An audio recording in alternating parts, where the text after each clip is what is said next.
ආනක මට ඔයාගේ ෆෝන් එක පොඩ්ඩක් දෙන්න. මගේ ෆෝන් එක ඔයාට? මොකටද?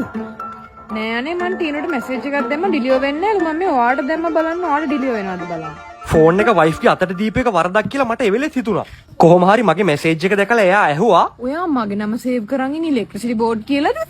ආව් ඒ කාලේ අපේ ලව් එක ගෙදරට මාට්ටුවේ කියලා බයිට මං එහෙම තමයි සේව් කරේ. මං නම් ඒ කාලේ ඉඳන්ම සානක් කියලා තමයි සේව් කරන් ඉන්නේ.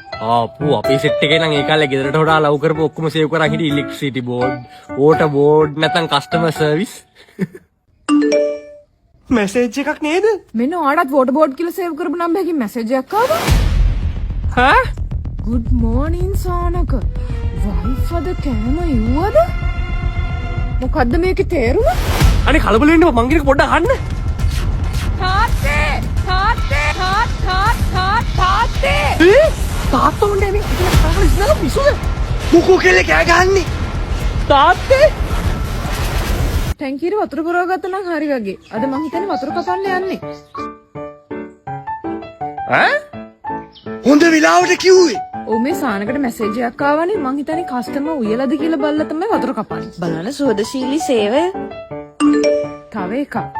ඔයා 18 ගාල්ල ටවුන් හෝල් එකේ ෆියුචර් මයින්ස් බලන්න යන්නද ඉන්නේ? 18 අපි යනව නම් 17 ටැංකියට වතුර එකක් පුරව ගත්තොත් හොඳයි නේ තාත්තේ. වතුර කපන්න කලින් ඉතින් මෙයාලා අහන හින්දාම හොඳයි. ඈ? Se acabó.